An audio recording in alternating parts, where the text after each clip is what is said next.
Hi, my name is Ben Goldsmith from Breakthrough Property, and this is part of my video short series on tenant management. And today's tip on tenant management actually comes from my property manager who's dealt with hundreds of tenants for me over the past years. And I asked him what his lessons learned from that period was. And he said one of his big lessons was to not be forced by prospective tenants into rushing the process of tenant selection and tenant checks. Now, tenants come with all sorts of circumstances. You never quite know what to expect. We've had tenants coming from all sorts of personal circumstances and wanting to find property with us. And you know, tenants are real people, they have real lives, and all sorts of things happen in life. So that's to be expected in some ways. But sometimes tenants will come and insist on moving in on a certain date, maybe a bit faster than you want it to happen, or not paying rent when they move in, but they'll do it next week, or not paying the deposit, they'll split it over several months, or you know, something like that. And from experience, we've found that tenants who make these sort of demands are the ones that seem to cause problems later on down the line. Now, there's nothing scientific about this; it's just our experience.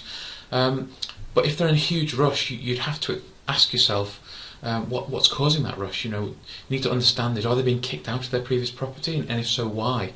If they can't afford to pay the rent and the deposit now, then what's their circumstances that means they're going to be able to pay in the future? Or is paying for the rent going to be an ongoing problem for them?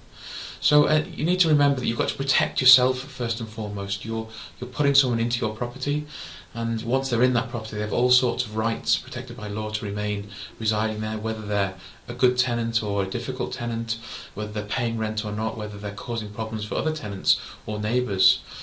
So I think that the point is, don't be rushed into a fast decision or putting them into a property too quickly and cutting corners on your checks on the tenant. Now, I'm not saying that we don't accept tenants in a rush. We do, but it's a red flag for us. We need to understand the reasons for those additional demands a bit better. It's only one red flag, and if we're happy with their explanation and everything else checks out about the tenant, then that's fine. But if there are other warning signs about the tenant, then we probably look at it and say, well, actually, I'm not sure that we want to go ahead with that tenancy.